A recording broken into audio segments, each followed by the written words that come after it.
Bonjour, Rotariens du District 7040, ici le gouverneur Claude LaLiberté.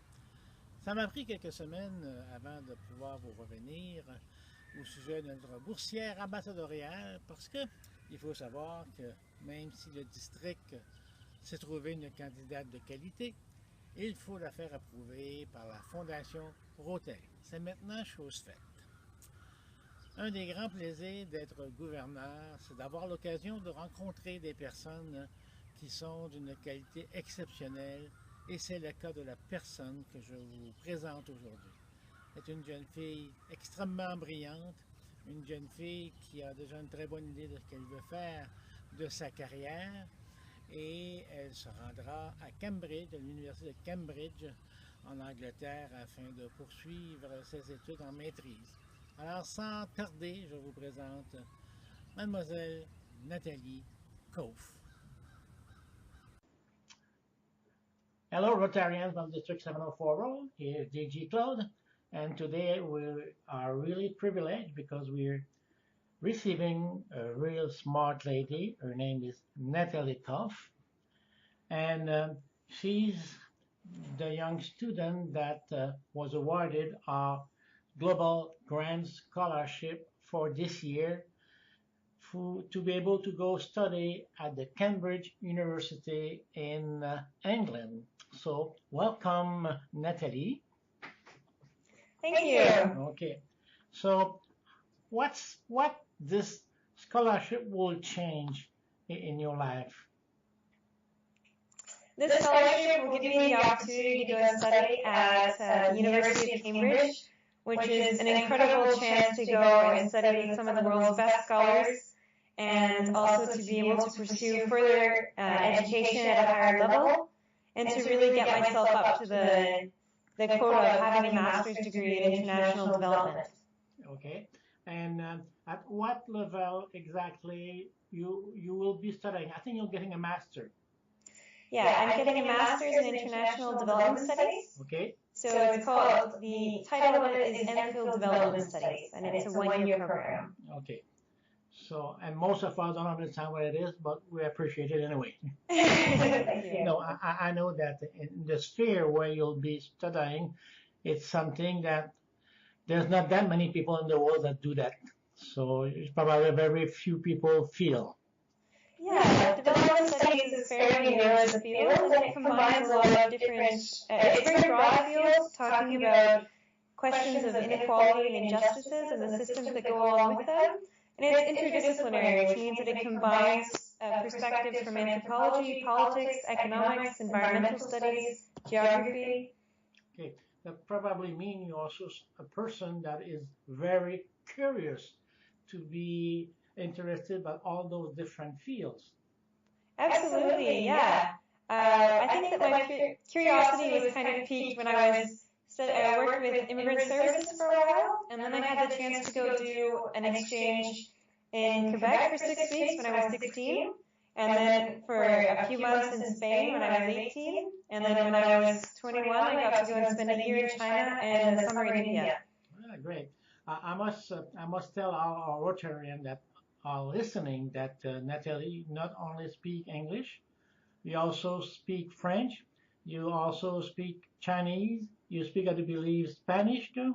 Yes. And now, just because you have some 3 minutes per week, you're learning Arabic. Am I right? So, is Arabic very difficult to learn compared to the others? Well, I think that Mandarin definitely beats them all out of the park, hands down, but Arabic is definitely complicated, especially since it is rooted in a very different culture, so a different way of kind of putting ideas together. Okay. But you spent a year in China, and I think you're now comfortable speaking Mandarin. Yes, definitely. So, I get to speak it every day of my job, too. Oh, great. What I'd like to talk about, too, because I was able to read your resume, which is quite impressive. Thank you. You're quite young, you're only 23, but you have the chance to travel a lot. Yes. And can you just resume a little bit of the traveling you've done? Sorry, could you repeat the question? Okay. Can you just resume for us some of the traveling you've done in the last 10 years, for example? Well, I got to go to, when I did exchange to Spain, I also got to visit Portugal. Yes. And then I've been able to travel a bit in Europe, in the UK, in Poland,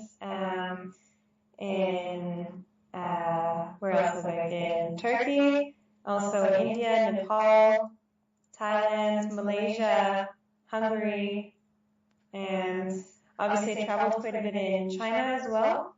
Yes. And I also got to go to Kosovo. I was there doing an internship for 6 months, and I also got to travel to places like Macedonia and Albania while I was there. So you know the world a little bit.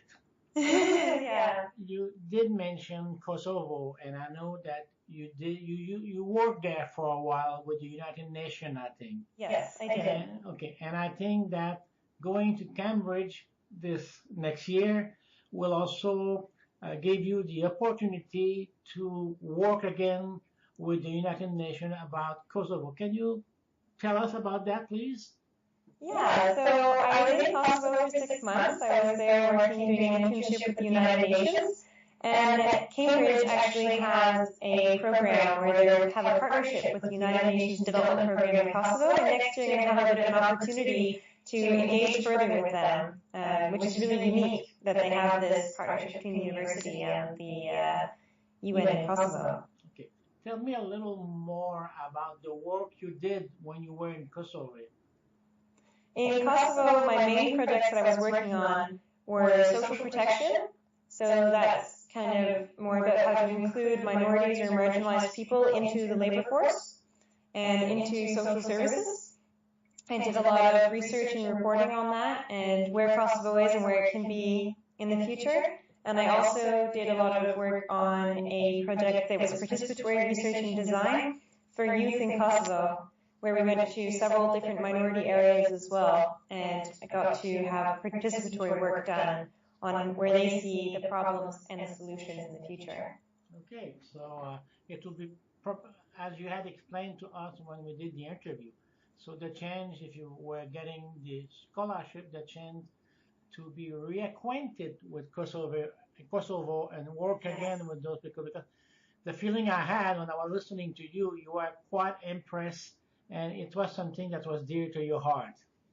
Yeah, Kosovo, I think, had a really big impact on me. And it's a country that's right now in a period of transition, and there's so much enthusiasm, there's so much passion, there's so much frustration as well, and I think that that can be really channeled in a positive direction, but all of that frustration and all of the difficulties going on right now can also potentially lead to a negative direction if there's not enough services or projects that are provided to them, especially to the youth in the country. Okay, great. I think you are sponsored by the Cataraqui Kingston Club, I believe? Yes, Cataraqui Kingston Club. And what I wanted to say is, tell me a little about the involvement you have with the Kingston Rotary Club and what you're planning about those Rotary Club around Cambridge. So the Kingston Rotary Club, I'm very grateful to any of you listening right now. I'm very grateful for all of your support. You've been wonderful.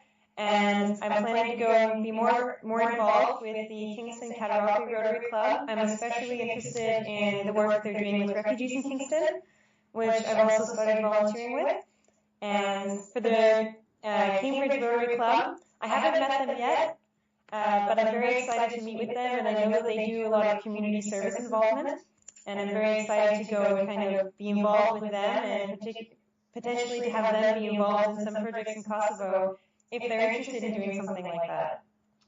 Well, I think we didn't have a long time to speak together because you are quite busy too. But I think what you just said, what you explained, will shed a light for the Rotary in the district, how important it is to every year to be able to sponsor one student for such a scholarship. Because when we have people that bring, that involve it, that also with this spirit of wanted to change things in the world, that's exactly what Rotary is looking for and what Rotary is also for.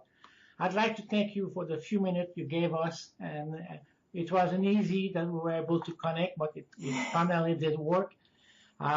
You're really an inspiration for us, and I think we really have chosen the right one this year. So, is there any last comment you'd like to tell the Rotarian of our district? I just want to say thank you for all of the Rotarians in our district, not only for giving me the opportunity to go to Cambridge, but also for all of the service work you're doing, polio work, all the stuff on welcoming refugees here especially, and continue on all your good work in the future. Natalie Kauf, I'd like to thank you very much for everything, and I wish you the best not only in the coming year, but in your career, and wherever you wish to go, I'm sure you will go. Thank you very much.